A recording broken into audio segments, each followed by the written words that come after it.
Hi hello வணக்கம் and welcome to stocky news channel. இன்றைக்கி வீடியோவில் நம்ம எதை பற்றி பார்க்க போகிறோன்னா how to talk to any one இந்த புக்கோட சாப்டர் 4 பார்க்க போகிறோம். சாப்டர் 1ல் first impression, eye contact, hanging by teeth, அதாவது சிரிச்ச முகத்தோடு பேசுகிறது எப்படி. சாப்டர் 2ல் ஒருத்தர்கிட்ட எப்படி பேசணும்னு பார்த்தோம். சாப்டர் 3ல் என்னெல்லாம் பேசக்கூடாதுன்னு பார்த்தோம். இப்போ சாப்டர் 4ல் நம்ம எப்படி ஒருத்தவங்கிட்ட புத்திசாலித்தனமாக பேசுகிறதுன்னு பார்க்கலாம் வாங்க.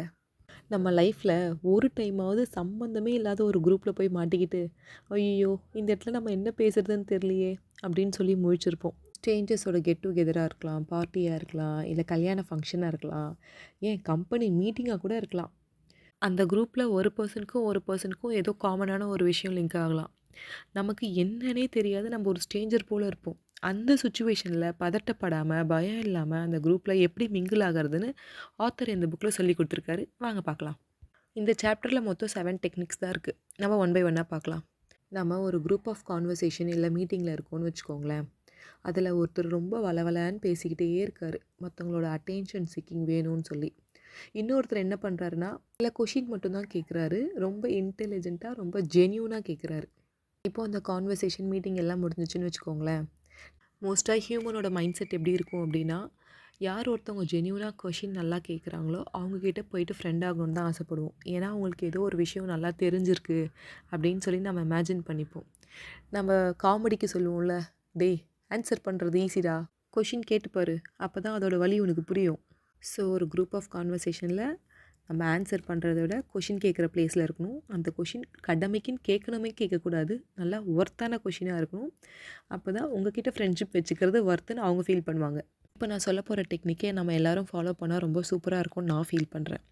அது என்னென்னா, நம்ம எல்லாருக்கும் ஒரு வீக்கெண்டில் ஒரு பிளான் வச்சுருப்போம். சினிமாவுக்கு போகணும், டேட்டிங் போகணும், எங்கேயாவது கோயிலுக்கு போகணும், அவுட்டிங் போகணும், எல்லாருக்கும் ஒரு பிளான் இருக்கும். அதுவும் நமக்கு பிடிச்ச விஷயம் தான் பண்ணணும்னு அந்த வீக்கெண்ட் பிளான் பண்ணியிருப்போம். ஃபார் த சேஞ்ச், நமக்கு தெரியாத ஒரு விஷயத்த அந்த மந்தில் ஒரே ஒரு வீக்கெண்டாவது நம்ம பண்ண ட்ரை பண்ணோம் அப்படின்னா நம்ம புதுசாக நிறைய விஷயத்த தெரிஞ்சுப்போம். ஃபார் எக்ஸாம்பிள், கிரவுண்டில் எப்பயுமே கிரிக்கெட் விளையாடிட்டு இருக்க பர்சன் ஒரு நாள் ஒரு வீக்கெண்ட் ஃபுட்பால் விளையாட ட்ரை பண்ணுறது, இல்லை எப்பயுமே வெளியே அவுட்டிங் டெம்பிள் அப்படின்னு போயிட்டுருக்க பர்சன் ஃபார் சேஞ்ச் ட்ரக்கிங் போக ட்ரை பண்ணுறது.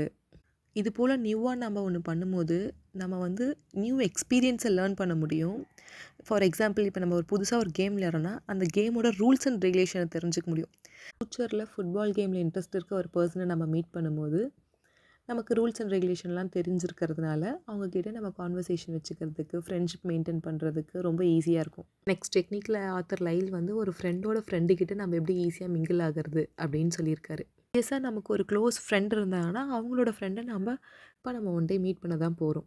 அதுக்கு முன்னாடியே அவங்களோட ப்ரொஃபஷன் என்னன்னு தெரிஞ்சுக்கிட்டு அந்த ப்ரொஃபஷனில் இருக்க சில இம்பார்ட்டண்ட் கீவேர்ட்ஸ்லாம் நம்ம தெரிஞ்சு வச்சுக்கணும். ஃபார் எக்ஸாம்பிள், அந்த ஃப்ரெண்ட் ஷேர் மார்க்கெட்டில் இருக்காருன்னு வச்சுக்கோங்களேன்.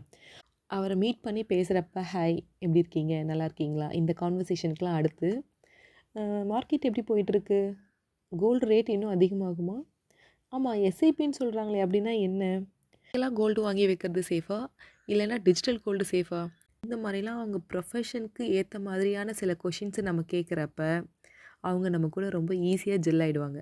நெக்ஸ்ட் டெக்னிக்கில் ஆத்தர் லைல் அவங்க ப்ரொஃபஷனில் இருக்க ப்ராப்ளத்தை பற்றியே பேசி அவங்கக்கிட்ட மிங்கிள் ஆக சொல்லியிருக்காரு. அவங்க ப்ரொஃபஷனுக்கும் நம்ம ப்ரொஃபஷனுக்கும் எந்த சம்மந்தமும் இருக்காது. ஆனால் அவங்க ப்ரொஃபஷனில் இருக்க ப்ராப்ளத்தை பற்றி நம்ம தெரிஞ்சுக்கிட்டு அவங்கக்கிட்ட நம்ம கான்வர்சேஷன் வச்சோம் அப்படின்னா அவங்க ரொம்ப ரெஸ்பெக்ட்ஃபுல்லாக ஃபீல் பண்ணுவாங்க உங்கள் மேலே.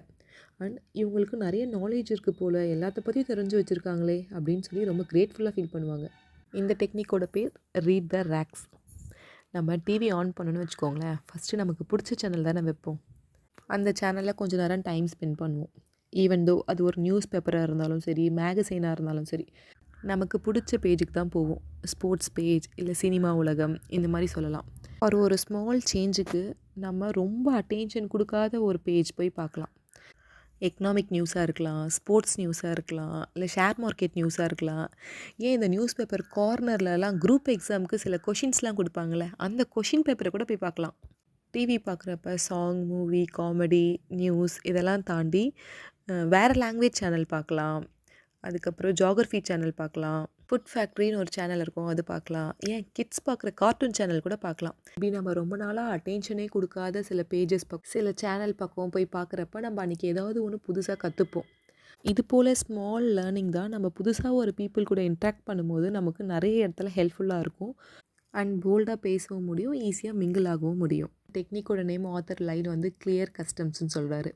நம்ம எங்கேயாவது வெளிநாட்டுக்கு போக போகிறோன்னு வச்சுக்கோங்களேன், ஒரு வாரத்துக்கு முன்னாடியோ இல்லை ஒரு மாதத்துக்கு முன்னாடியோ கூகுளில் உட்காந்து சர்ச் பண்ணுவோம். அந்த கண்ட்ரியோட கல்ச்சர் என்ன, அந்த கண்ட்ரியோட ஃபுட் எப்படி இருக்கும், எல்லாமே பார்ப்போம். நம்ம இருக்க போகிறது கொஞ்ச நாளாக இருந்தாலும் அந்த கண்ட்ரி மக்களோட மிங்கிளாக இருக்கணும்னு நினைப்போம். நம்ம தமிழ்நாட்டுக்குள்ளேயே சவுத் சைடு வேறு மாதிரி கல்ச்சராக இருக்கும், நார்த் சைடு வேறு போல் கல்ச்சராக இருக்கும். சிட்டியில் வந்து ஹக் பண்ணுறதுலாம் ரொம்ப சகஜமான விஷயம்.